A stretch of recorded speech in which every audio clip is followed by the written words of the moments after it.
He hated it. He didn't trust the media. Where Kerry was good at and become very wealthy because Kerry was passionate. Is that true? Yeah. Kerry loved TV. That was his passion. He loved farms and having a lot of, that $500 million worth of farms. He loved that as well. So he did have passion, and that's what drove him. Okay? Where Jamie didn't have that. So Jamie simply flogged it, sold it. Sold Channel 9, sold the works, got good money, sold out top of the market. No passion there. But guess what he did? Where did he invest most of the money? In casinos. Okay? His dad didn't like investing in casinos. His dad liked to gamble at casinos. Okay? But Jamie had seen how much money Kerry had lost at casinos and just assumed the casinos were a cash cow. And because they were in Crown Casino and Burswood and stuff like that, which were cash cows, he just assumed he couldn't go wrong. But his primary focus is to make money. There's not a lot of joy in that if there's not a higher purpose. If you've already got $7 billion, really, just the sake of making more money really doesn't mean a lot. You need to have a purpose behind what you do. Okay, no matter how much money you've got, otherwise it'll ruin your life. And as a result, he went and invested in casinos. And I don't think much of casinos. Casinos are a danger to society. Other than some light entertainment, they are actually really shouldn't exist. Bottom line. Most casinos, if you look at where their profit comes from gambling addicts. And guess where gambling addicts get their money from?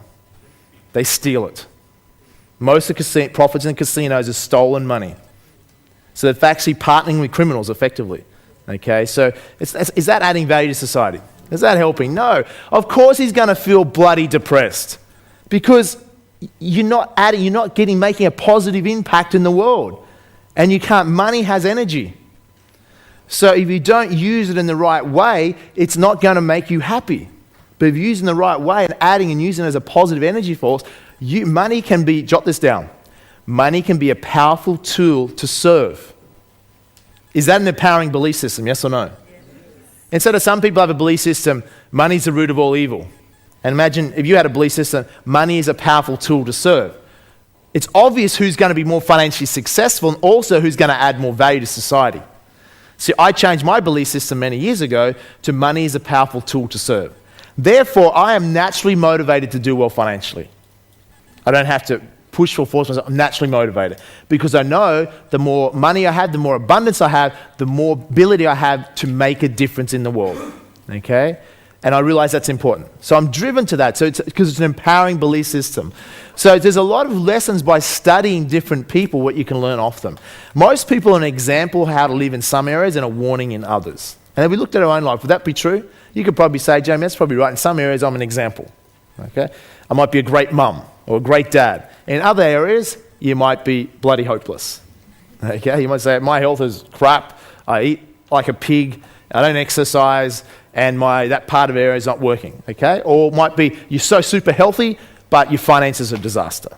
Okay? Everyone has these different areas. Where we're usually strong is an area where we're usually focused on. True? We've focused on it and we've mastered it. And what you're doing here is you're learning how to master finances and life at the same time. And by putting the focus on it, you'll see your results improve over time. So we follow through, go through the learning experience. It's not all rosy. Some of you will fall over. Is that true?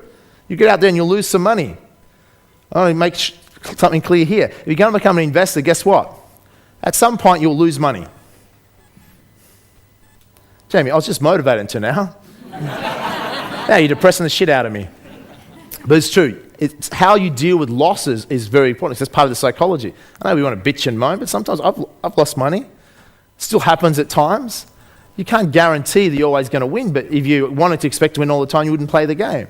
You only have to win more times. Now, Richard Branson has failed. You hear he's the only entrepreneur on the planet that's built 8 separate billion-dollar companies. I think I was telling you about this the other day. That's massive success. Would you agree? Most of you go, just give me one of those suckers, okay? 8 separate billion-dollar companies in separate industries. But the reality is Richard Branson's had more failures in business than all of us combined in here. That's how he got so successful. Out of his hundreds and hundreds of Virgin companies, some of them have failed spectacularly. And the critics have a go at him, etc., but really, does it matter? He's loving what he's doing. He adds value. He makes a difference. And he has an absolute blast, and he's successful more times than he loses. Same with trading. You're not going to win all the time. Ask David when he's talking about e-minis. He's had massive successes, but at times he's lost money. But then we just get smarter how to minimize those losses and maximize our gains. And that's the whole key to it. So my point to the story very quickly is, so anyhow, after meeting this gentleman, I must have planted the seed, and I thought, okay, well, let's see if I want to ever create that sort of wealth. I'd only ever go about creating that wealth if it never really interfered with my lifestyle. Because I'm not going to pursue wealth just for the sake of pursuing wealth, because that's not what I'm about. But if it come about and I was able to do that and it fitted in what I wanted to do, yes, I'd be very open to that, becoming a billionaire at one point, okay, if I could use those resources for the greater good. So interesting, after that, I'd never met a billionaire up until then, and within the space of within a couple of years after that, I met over 6 billionaires personally, one-on-one. And I got the chance to learn off these people. So it's like when the student's ready, the teachers appear. Now, some of those people you'd know, like famous people like Richard Branson. Other people were generally private people you wouldn't know. Other people such as the richest man in Australia I was able to meet even recently, and just having conversations, the amount of things. Whenever I meet someone, I'm always looking for what's their psychology, what drives them, what motivates them, what are they excited about, because that will tell you a lot about someone. So that's what happened. So let me share with you how you would go about becoming a billionaire in case you wanted to, but how you could replicate that on a small scale. Let me use an example of a entrepreneur that made it and lost it. A gentleman by the name of Eddie Groves. Eddie Groves owned what company? Tell me. ABC Learning. And what business were they in? Childcare centres. So they were in childcare centres. And Eddie Groves built this company quite large. But let's look at how billionaires make their money, okay? Eddie Groves is worth a couple $100 million at one point. I'm not sure how he's doing today, but not too well. So what they do, let's say, this is how it works. This is how a lot of money is made on the market, and this is what you participate in, whether you know it or not. Let's say ABC was valued at one time, but ABC childcare centres were trading at, jot this down, 20 times. 20 times profit. What that means is that for every $1 million in profit they were making, they were valued at what? 20 million. So every $1 million in profit they were making, they were valued at 20 million. So if they were making $100 million in profit, or reported profit, and trading at 20 times, what would they be trading at? What would they be worth? 2 billion. Make sense? 100 million profit, 20 times 100 million is 2 billion. 2 billion is, jot this down, is what they call market cap, or market capitalization. So in the market, when you're out there investing, you'll hear commentators talking about the market capitalization of NAB, or the market cap of BHP, or then they'll talk about small caps and mid caps. And you're thinking, what the hell are they talking about? Small caps mean small capitalization, the smallest companies on the ASX. Mid caps are medium-sized companies. And large caps would be like the big banks and the top 20 companies, etc. The big, large institutional companies. Making sense? That's how they value up. Now, how many times a company's trading at depends on its industry and depends on the market. At the moment, most companies would be trading well less than that, okay, because the market sentiment is very low in comparison to what it used to be. And it depends on the sector. In dot-com days, there was companies that were trading 100, 200, 300 times. Not their profit, but their revenue. They weren't even making profit, but just their revenue. Why do you think Warren Buffett didn't want to touch them? Because fundamentally, they weren't worth that amount of money. But speculative, they were in the short term until the bubble was going to burst. So when you're investing, you might want to know what the company's trading at. Another name for that, jot that down, is PE ratio. You'll hear people talking about the PE ratio, price earnings ratio. Okay? What's its price compared to its earnings? How many times its profit, effectively? Okay? Then you had your PE before tax, and EBITDA and EBIT and all that sort of stuff. So you hear all those language. The moral to the story here is that we look at this. So let's say ABC wanted to grow. Now here's the interesting thing. Eddie Groves said that he was actually happiest when he had only 38 childcare centres and he knew every staff member. He was quite well off.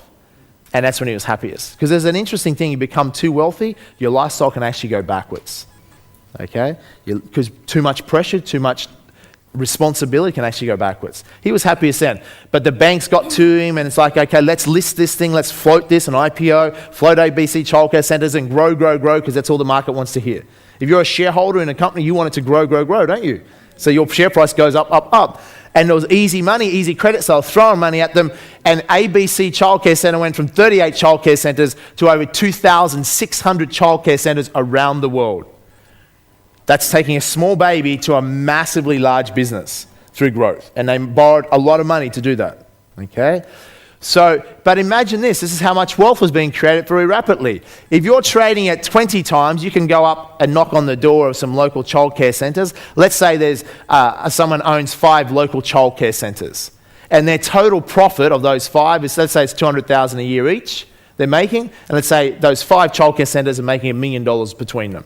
And you go knock on their door or send an advisor out. They're making $1 million in profit, these 5 childcare centres.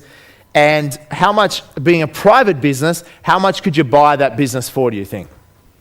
3, 4, 5 times, you think? Who thinks within under 5 times? Depending on the industry, you probably could. What that means, under 5 times its earnings. And what's a business valued at? They'll go and say, how much money is it making? Well, these 5 childcare centres are making $1 million between them. In that market, it's probably worth 5 times. So it's a private company. It's only worth 5 times. Which means, how much would it cost? $5 million.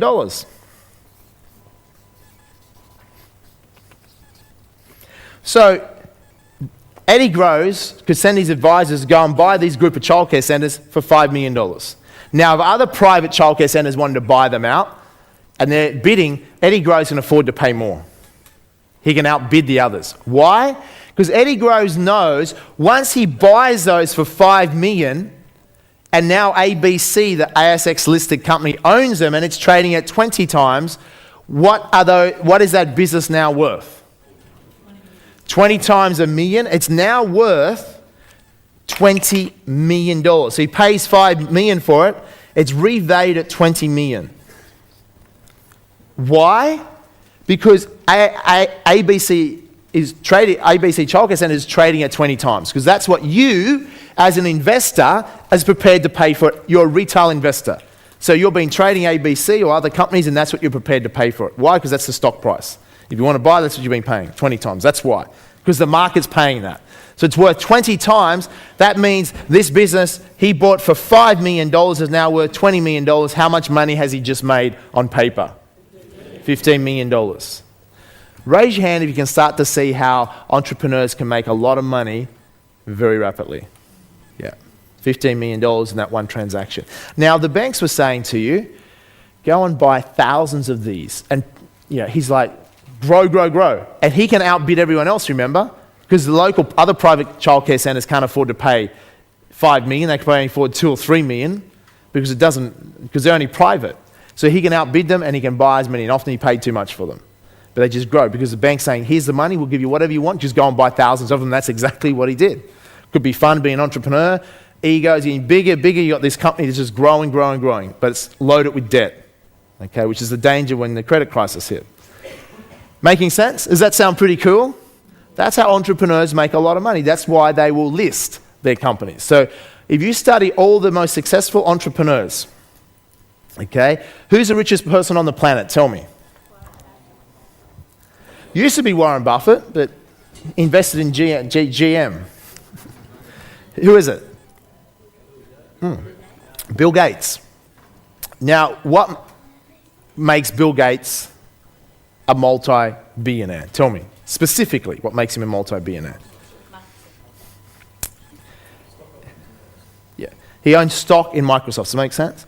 Sure, you could say, yeah, he owns a lot of money. That's why he's a billionaire. No, income is rarely not going to make you a billionaire. He owns a percentage of Microsoft. So that company started off small. They listed it on the stock market years ago, and it's growing. The share price has grown. So the percentage he owns, which I forget what it is, it's less than 20% or something, and is worth billions and billions of dollars. So if you study nearly every billionaire, what you're going to find is a common denominator. They have built a business, and they have sold the whole lot, or part of it, or they've listed it on the stock market. Every billionaire I've met, except every billionaire that I know of has done it that way, except one. There's a guy, Malaysian-born Australian, lives in Sydney, made $1 billion from one stock market trade, one single stock market trade, a couple of years ago. He invested in a stock, Australian company invested in. It was worth, I'm trying to remember the exact price, it was worth, I think he bought it when it was around about 5 cents, and that stock went to $13 at one point before the credit crisis. Can anyone guess what stock I'm talking about? Fortescue Metals. He put $1 million into Fortescue Metals some years back. So he had a decent amount of money to invest. $1 million, and his stock value when Fortescue hit $13, he was worth $1 billion. Who'd like a trade like that? I was at this seminar, I found out about this trade, I went out and did it, and now I'm a billionaire. Okay? So that's the only billionaire that I know, and he was only a billionaire for a little while because the stock price come back down, but he still would be worth 300 or 400 million. So it's still a good trade.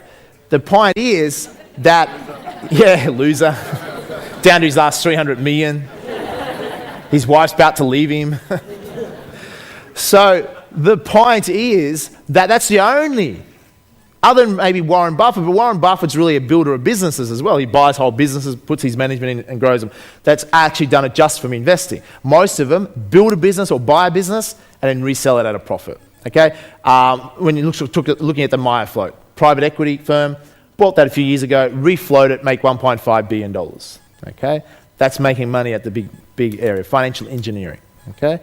So that's how most of them do it. They'll build a business or buy a business, and they either sell it, like look at Richard Branson. He put Godfrey put a business plan on a napkin to him about Virgin Blue to start a Virgin airline in Australia.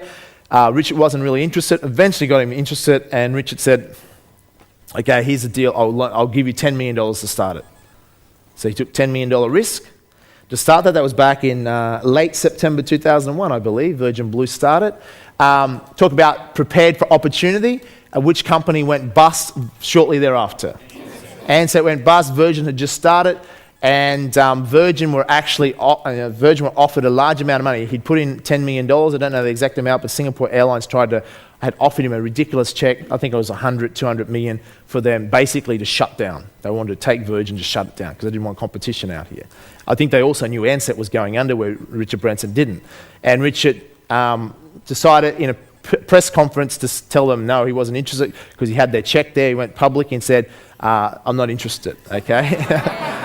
But that was tempting. He could have turned $10 million into $100 odd million fairly quickly, but he didn't. Anyhow, that $10 million stake, $10 million outlay, he made $1 billion out of that transaction. Virgin Blue was listed many years later. He made $1 billion, cashed out, kept some in, and once again, the share price has gone back down again. He still owns it. He can make that money again and again. A lot of people, I know a successful publisher, he owns publishing companies, and in Melbourne, quite a wealthy guy. All he's done is this. He built a publishing company, sold it, okay? The people that bought it usually have no idea what they're doing, run it into the ground, buys it back off the liquidators for nothing, virtually, build it up a second time, sold it again, took a couple of years holiday, wait till they wreck it, goes back in, buys it cheaply, he's built it up for the third time, he's about to sell it again. That is a very common strategy, building up a business, letting other people take it over and wreck it, and then buying it back again.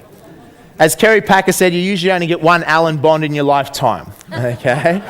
Alan Bond paid him a ridiculous amount of money for Channel 9. Alan Bond then went broke shortly after, and he still owed money to Kerry Packer. Kerry Packer got $1 billion for it and took it back for $100 odd million, which was owed, so it cost him nothing to get it back. And then he got the business again, and had already made $1 billion out of it. So that's what can happen in business. So that's the way, very simply, is that people become billionaires as a result of that. Clive Palmer, a Queenslander, is about to become the richest man in Australia.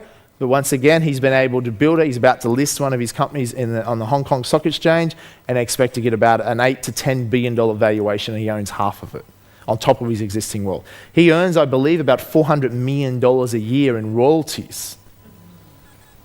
Gina Reinhardt earns hundreds and hundreds of millions of dollars a year in iron ore royalties. So a lot of money to be made, obviously, in commodities. Is this making sense to everyone? Now, why I share that with you, one, it's curious to know. Two, you're an investor. You're paying the retail prices. So make sure when you're buying a company, third criteria of Warren Buffett, is it undervalued? Because you don't want to be paying too much for it. At 20 times, ABC was overvalued. Okay? But well before that, it might have been undervalued. Okay, so you want to make sure you're not paying too much for a company. If it's trading too high, you go, nah, let's move on and look for the bargains. There is bargains in the stock market at all times. Okay, particularly in the credit crisis. It's just, I was talking to Justin just after you finished. It's quite funny because people don't follow this. It's like, he said, the best time to get in the market, which was March this year, if you timed it perfectly, March this year when the market turned around, bottom, it's gone up 50-odd% since then. He said he could only get 8 people to a seminar to listen to what he had to offer. 8 people. He said, what the crazy thing is, that was the best time ever to be doing this leverage into hill. I got in then and got a lot in, and even before that and a bit afterwards, because I knew it was a great time. He said, but the problem is, at the height 2 years before, he said he had 1,000 people at his seminar. Couldn't handle the business. Everyone wanting to sign up to get in the stock market at the peak of 2007. He said in March this year, he could only get 8 people to the seminar. Okay? Yet that was the time to be going in big time. Okay? Why the market's still down to what it can go to, but you see that because most people are scared. They won't do anything. And that's why the share price is so low. And that's why the ones that are able to have a strong psychology and know what they're doing can go and do very well. Okay, so isn't it interesting? You know, what will happen is that when the taxi drivers start quitting their jobs from share trading or property investing, that's when you get out of the markets. Okay, that's when you know things are about to hit the fan. When everyone gets on the game. Okay, smart investors wait. When no one wants to get in the game, that's when you look for opportunity. Because fear is keeping everyone out. That's where you have a strong psychology. You're not fearful, not being stupid, but you look for the bargains. Okay, so that's pretty much how do you replicate this on a smaller scale? Well, one of our members, 21st century member, he was sitting in the front row many years ago in a seminar. He was 19 years of age when he first did the seminar, and he's there with his girlfriend, and great young couple, and he ended up doing a similar thing where he ended up making a large amount of money. He did it with a business partner of mine, one of my former CEOs, and what they did was they started some internet businesses. Okay? So how do you replicate this? This is one way. They had a couple of internet businesses each that were doing really well. We're getting up to making like $100,000 a month. So they got a group of them together, 4 partners that had all individual